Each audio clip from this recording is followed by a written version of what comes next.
کچھ لوگ بظاہر ایسا لگے گا کہ وہ بھول رہے ہیں، لیکن وہ بھولیں گے نہیں. زندگی کے کسی بھی موڑ پر وہ چیزیں نکل کر سامنے آ جائیں گی اور وہ آپ کے لیے مددگار ثابت ہوں گی.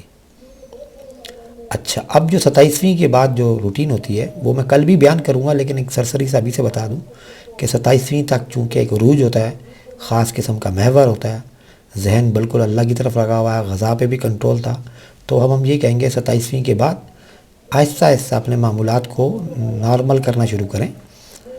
نارمل غذا ایک دم سے نہ بڑھائیں، آہستہ آہستہ اپنی غذا کی طرف آنا شروع کریں. 28ویں کو تھوڑی سی غذا کریں، 29ویں میں مزید غذا لیں، 30واں روزہ ہوا تو 30ویں میں بھی مزید غذا لیجئے گا. ٹھیک ہے، ایسے ہی ذرا نیند کے بھی وقفے کو بے شک بڑھا لیں. ٹھیک ہے، مطلب آہستہ آہستہ ذہنی طور پر اس ماحول سے نکلنا ہے، یہ بھی بہت ضروری ہے. تو اس کے لیے 3 دن ہوتے ہیں، تو ان 3 دنوں میں آپ اپنے آپ کو نارمل روٹین پہ لا سکیں، تاکہ عید والے دن جب ایک دم سے روٹین چینج ہوتی ہے، ایک دم غذا بھی بدل جاتی ہے، ایک دم لوگ کھانے لگ جاتے ہیں، سونے لگ جاتے ہیں، یا ایک دم حرکات و سکنات اپنی تیز کرتے ہیں، تو اس سے بھی ذہنی اور جسمانی مسائل آنے کا چانس ہوتا ہے، تاکہ وہ نہ آئے. تو ان 3 دنوں میں آپ لوگوں نے یہ کرنا ہے. کل ہم اس پہ ذرا ڈیٹیل میں انشاءاللہ بات کریں گے. تو آج کے لیے بس یہی تھا، اور بس اب عرض یہ ہے کہ اپنے جائے نماز کے اوپر قیام کریں اور یہ سارے معمولات پورے کریں، اور جب یکسوئی ہوگی انشاءاللہ تو آپ نے اپنے لیے دعا کرنی ہے. سب کے لیے دعا کریں، اپنے خاندان کے لیے دعا کریں، اپنے قرب و جوار کے لیے دعا کریں، اپنے ملک پاکستان کے لیے دعا کیجیے، پوری دنیا کے لیے دعا کیجیے، پوری امت کے لیے دعا کیجیے، ہر انسان کے لیے دعا کیجیے، آس پاس کے ہر چرند پرند کے لیے دعا کیجیے. میں بھی آپ کے لیے دعا رہوں گا کہ اللہ پاک آپ کی روزی میں برکت دے، آپ کی زندگی میں برکت دے، آپ کے مال میں برکت دے، آپ کی دولت میں برکت دے، آپ کے حسن میں برکت دے، آپ کے علم میں برکت دے، اور اللہ پاک ہر وہ چیز جس کی آپ خواہش کرتے ہیں اور اللہ کو لگتا ہے کہ وہ بہتر ہے، میری دعا ہے اللہ تبارک و تعالیٰ آپ کے حق میں فوراً قبول کرے. آخر میں درخواست ہے میرے لیے بھی دعا کیجیے گا، میں آپ کے لیے دعا گو ہوں. السلام علیکم.